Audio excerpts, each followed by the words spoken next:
Hello and welcome back. In this video, we are going to start with creating our MySQL table. Okay, so the table schema, or in this case, since we are using SQLize, it's going to be a model. Okay, normally you create your table schema. Okay, here we are going to create models instead. So in the source folder, I'll create a folder called models. We are going to have, like I already said, we're going to have only one table. Okay, and then I'll create a file. I'll call this auth.schema.ts. Okay, so here we will need to use this SQLize instance that we created here. Okay, remember that we exported this SQLize instance from the database file. We need to use this, so let's go ahead and import. Okay, so I'll import SQLize from, I think, at auth and then database. Okay, and now let us go ahead. We already installed the bcrypt module. If I go here, let's see, we installed this bcrypt.js. Now if you check for bcrypt module on npm, you are going to, there are two types. There's the bcrypt.js and bcrypt. Okay, the bcrypt.js is the JavaScript based. In fact, let's just go ahead and just see it. Let me show you what I'm talking about. Okay, so let's see bcrypt. Okay, you can see we have bcrypt and bcrypt.js. Now this bcrypt.js, it says, is written in plain JavaScript. Okay, meanwhile this, I think, is even though it's for Node.js, it's written in C++ or so. Okay, now this bcrypt, probably it's a different version to what is displayed here currently. Okay, this is also, like, here for me, at least at this point in time, is 7 years old. It was the last time published 7 years ago, but I'm still using this.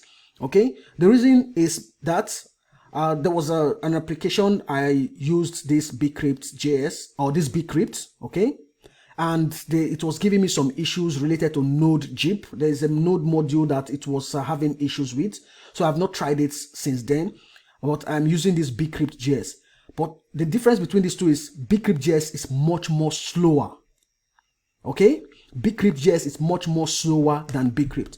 So for you, you can try using this bcrypt. Okay, so just try, instead of using bcrypt.js, use bcrypt. They're almost the same. They have the same methods. Okay, for you, don't install bcrypt.js. Install bcrypt. Okay, use it, and then if you install any issues or encounter any issues, okay, security issues mostly, yeah, so this is the error I was talking about. Probably it has been fixed. I've not tried it. Okay, I just tried only this bcrypt.js. This was the error I was talking about that I encountered some time ago when I used this library. Okay, it says Node.js error cannot be installed. Okay, so for you, go ahead and try it. Okay, and then maybe once we get to the deployment part, if it doesn't work, then you can switch to this bcrypt.js. But for the purpose of this, I will use bcrypt.js. Okay, they have the same methods. Okay, so go ahead and install bcrypt. Now here I'll import. Oh, okay, for now let's just define the models first before we start hashing passwords and all that. Okay, so here what I want to do is I want to define a type. Okay, so type, I'll call this auth user creation attributes. Okay, now this type here will contain some optional types that we are not going to send when creating the users. Okay, so I'll call optional and then import it from a SQLize. And optional will take two set of properties. The first one will be the normal document, that is the iauth document. Okay, iauth document, we get it from our library. Okay, and the second part, this is where we define the properties that we are not going to send while creating the user. Okay, so these are the properties, like, for example, the ID. We are not going to send the ID. The ID will be auto-generated. Okay, the created art, we are not going to send the created art. It will be auto-generated. The value will be auto-generated as well. So we need to specify them here. ID or created at. So these are optional properties. Or there's another field, I think it's called, we're going to call it password reset token, or password reset expires. Okay, so these properties are just optional properties. When we're creating the user, these we are not going to add this to the create method. Okay, this will be auto-generated. I think we'll allow this to be null. This also will be null. Okay, now let us define the model. So I'll say const, I'll call this auth model, and it will be of type model defined.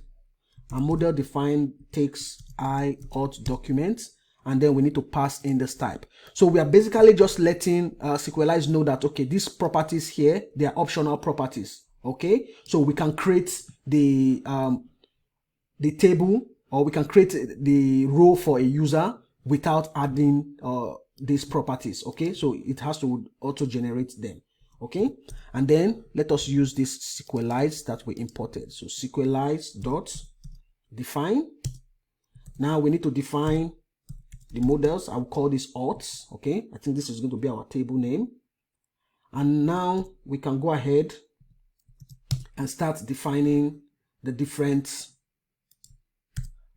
fields. Okay, remember we said we will have a username field, username, and the type is going to be a string. So data types dot string.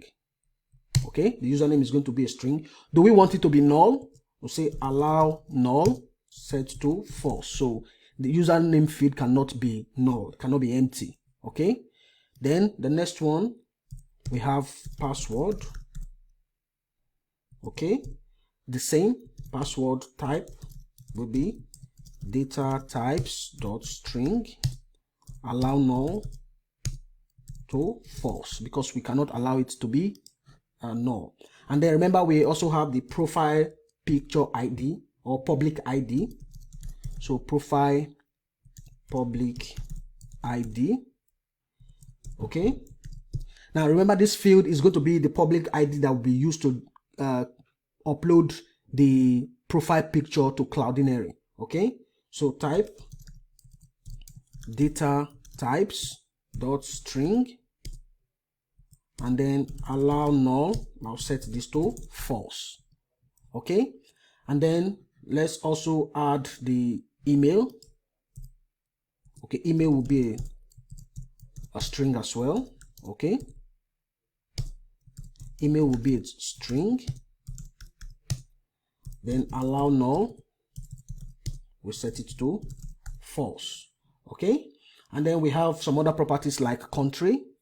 Okay, let me just copy this, paste here. So country is going to be also a string. Okay, and we are not going to allow it to be null. And then we have the profile picture. Okay, so the profile picture is going to be a string. Okay, so a URL. Once we upload to Cloudinary, we get a URL. So that is the URL we are going to add here, and we are not going to allow it to be empty. And now we need to add our email verification token. Okay, so I'll call this email verification token. Now for this email verification token, it's going to be a string, but we are going to allow it to be null. So I'll set this to true. Okay, so the field can be empty. Okay, so when the user creates an account, we have the field. Okay, we have the token. Then once the user verifies the account, we are going to set the value to null. Okay, so that is why this allow null for this verification token is set to true. And now the next one is the email verified. Email verified property. Okay, this is going to be a Boolean type. So data types dot Boolean. Now in MySQL, the Booleans are represented with 0 and 1. Okay, so normal Booleans, as we know in JavaScript, is true or false, and I think in some other languages, but representing it in a database like MySQL it only allows the values 0 or 1. Okay, so 0 will be false, and then true is 1. And here allow null.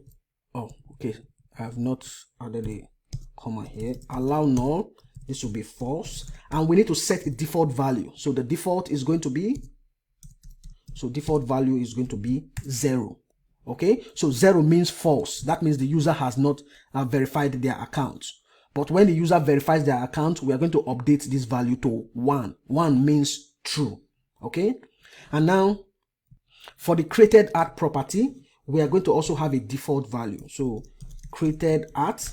Now remember, we saw something like timestamps. We can set timestamps, but here we are going to use created at. I'll set type. It's going to be a date. So data types dot date. Okay, and then we set a default value. The default value is going to be date dot now. Okay, so at the time when the value is being added to the database, that is what is going to be added as the created at date. Okay, if you want, you can add updated at, where I don't think we will need that, but if you think you're going to need it, you can add updated at property. Okay, so for the created at is of type date, and the default value is date.now. And then we need two more properties: the password reset token. Okay, this is going to be of type, it's going to be a string, and then we're going to allow null. We set it to true. Remember, here we already told SQLite that, okay, these properties here, they are optional properties. Okay, so the other one is going to be password reset expires. Okay, now for this, I think the type for this will be a date, data types dot date, and then allow null is going to be false, and then we can set default. Another way to set the default value, we can say new date. You can use date.now or you can use new date. Okay, so yeah, these are the properties that we need in our model. We're going to stop here. In the next video, we continue with setting up this model by adding indexes. Okay, so I'll select this and try to format. So let me format. Okay, so it's formatted. Just if you want to format, select and then right click, and then you can see format document. Okay.